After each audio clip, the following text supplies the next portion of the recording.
নমস্কার, কেমন আছেন আপনারা সবাই? আশা করছি ভালো আছেন। আর চলে এলাম একটা রেসিপি নিয়ে, দুর্দান্ত স্বাদের রেসিপি। একবার বানিয়ে দেখুন কেমন লাগে খেতে। এখানে গরম জলের মধ্যে কড়াইতে জল বসিয়ে দিয়ে দিয়েছি কপির পাতা আর পটলের খোসা একসাথে দিয়ে লবণ দিয়ে এটাকে ভাপিয়ে নিচ্ছি। এবার দিয়ে দেবো কাঁচা লঙ্কা আর গোটা রসুন একটু দিয়ে এটা হালকা একটু ভাপানো হলে জল ছেঁকে তুলে নেব।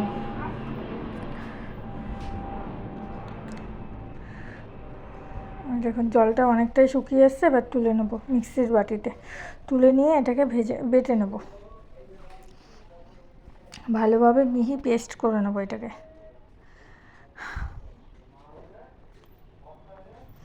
বাটা হয়ে এসছে, এবার কড়াই গরম হয়ে গেছে, কড়াইতে দিয়ে দেবো সর্ষের তেল। অবশ্যই এটা সর্ষের তেলে করবেন, তাহলে কিন্তু খেতে খুব ভালো লাগবে।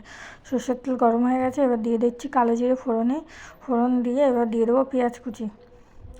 ছোটো সাইজের একটা পেঁয়াজ নিয়েছি, এটাকে কুচি করে নিয়েছি। কুচি করে এটাকে তেলের উপর দিয়ে ভেজে নেব। ওই ব্রাউন করে ভেজে নেব, একদম পুরো কড়া ভাজবো না। ভাজা হয়ে এসছে, এবার দিয়ে দেবো বেটে রাখা পটলের খোসা আর ফুলকপির পাতা দিয়ে এটাকে ভালো করে নেড়ে চেড়ে নেব। এর মধ্যে আপনারা চাইলে একটু লেবুর রসও দিতে পারেন, আমি দিইনি। দেবো এবার পরিমাণ মতো হলুদ আর দেবো একটু সামান্য লবণ, এর আগে যেহেতু দিয়েছি। দিয়ে এটাকে ভালো করে নেড়ে চেড়ে শুকিয়ে নিতে হবে। বারবার অনবরত নাড়তে হবে, নাহলে কিন্তু নিচে লেগে যাবে।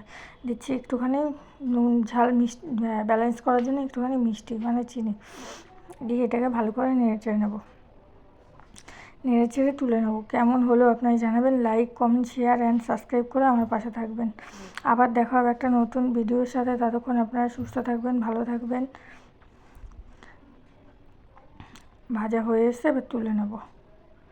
শুকিয়ে এসছে, দেখুন কড়াইয়ের থেকে ছেড়ে চলে আসছে।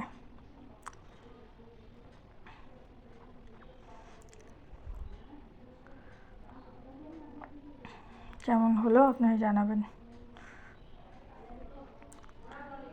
গ্যাসটাকে অফ করে দিয়েছি, এবার তো এটাকে তুলে নেব।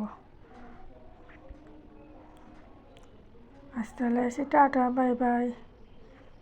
লাইক, সাবস্ক্রাইব অ্যান্ড ফলো করে আমার পাশে থাকবে।